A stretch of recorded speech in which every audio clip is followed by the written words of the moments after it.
Misteri terjadinya banjir bandang. Sebelum mulai subscribe, like dan share channel Sains Alam Semesta. Banjir bandang, sebuah bencana alam yang datang tiba-tiba. Membawa air bah yang deras, lumpur, dan puing-puing tanpa ampun. Mungkin kita pernah melihat berita atau bahkan merasakan langsung bagaimana banjir bandang dapat menyapu rumah, jalan, bahkan seluruh desa hanya dalam hitungan menit. Namun, pernahkah kalian bertanya-tanya, bagaimana sebenarnya banjir bandang bisa terjadi? Banjir bandang biasanya diawali oleh curah hujan yang sangat tinggi dalam waktu singkat. Ketika hujan deras mengguyur wilayah perbukitan atau pegunungan, air tidak sempat meresap ke dalam tanah. Terutama jika tanah di daerah tersebut sudah jenuh air, atau memiliki lapisan tanah yang keras dan tidak menyerap air. Air hujan yang tidak terserap ini kemudian mengalir deras ke lembah-lembah, mengikuti gravitasi dan membentuk aliran air yang semakin besar. Faktor utama lain yang memicu banjir bandang adalah rusaknya ekosistem hutan di hulu sungai. Pohon-pohon dan akar-akarnya sebenarnya memiliki peran penting sebagai penyerap air alami.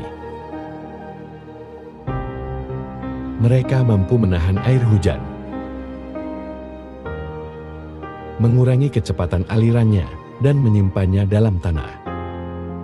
Namun, ketika hutan digunduli atau terjadi penebangan liar, tanah menjadi gundul dan kehilangan daya serapnya.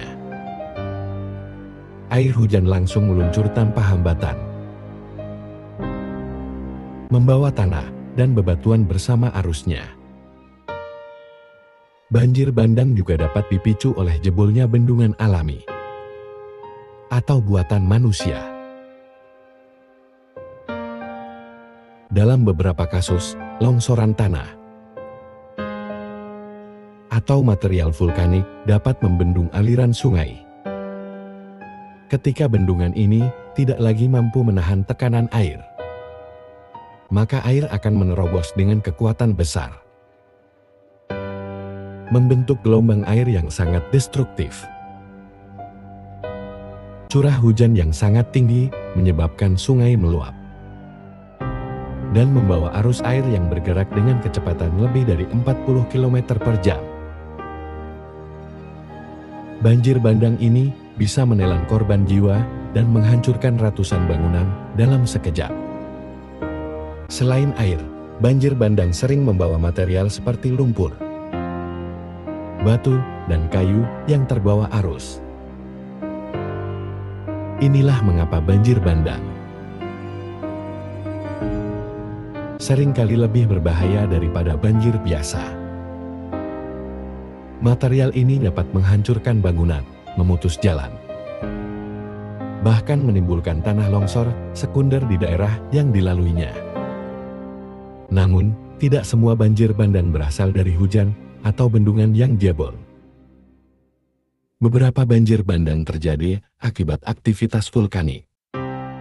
Ketika gunung berapi meletus, es dan salju di puncaknya bisa mencair secara tiba-tiba.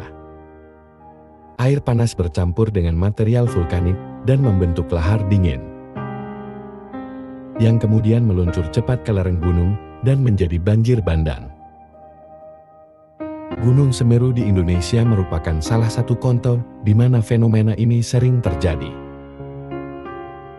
Jadi, bagaimana cara kita menghadapi ancaman banjir bandang?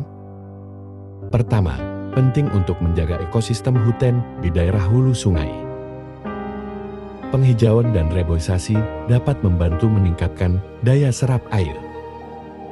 Kedua, sistem peringatan dini juga sangat diperlukan, terutama di daerah rawan bencana. Dengan teknologi saat ini, kita bisa memantau curah hujan, ketinggian air sungai, dan mendeteksi pergerakan tanah yang berpotensi memicu longsor dan banjir bandang.